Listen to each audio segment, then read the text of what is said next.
La nouvelle CK1 125 vient prendre place aux côtés de la Pulsar dans la gamme Kymco 2015. Plus valorisante, elle est aussi un peu plus chère, mais dispose d'un moteur plus performant. La CK1 adopte le style des roadsters de plus grosse cylindrée.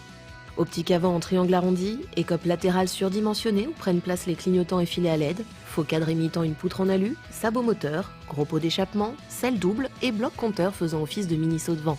Le gabarit est donc valorisant même si l'on ne s'y trompe pas en regardant la taille des pneus et un effort de finition a été fait au niveau du guidon et des platines repose-pieds par exemple.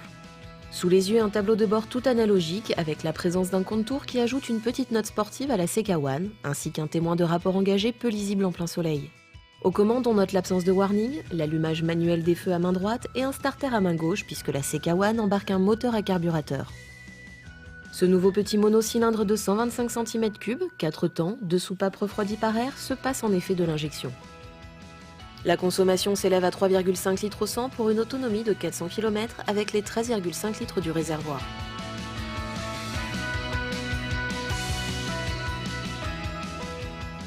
Un petit moteur à l'ancienne, qui est un petit peu paresseux sur le début du contour et qui aime bien être cravaché. Du coup, on s'amuse à monter dans les tours pour obtenir des bonnes relances. Et c'est assez marrant en fait.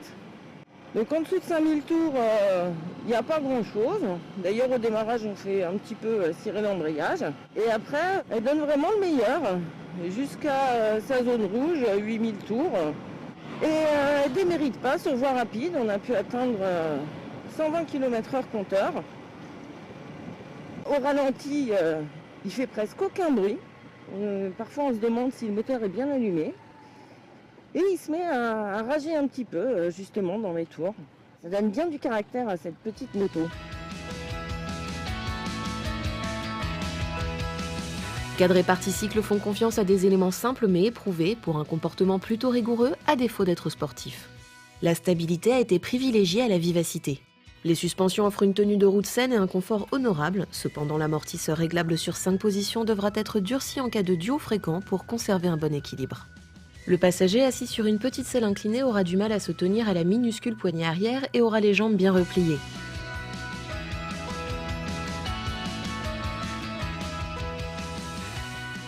Côté freinage, la CK1 se passe d'ABS et de couplage.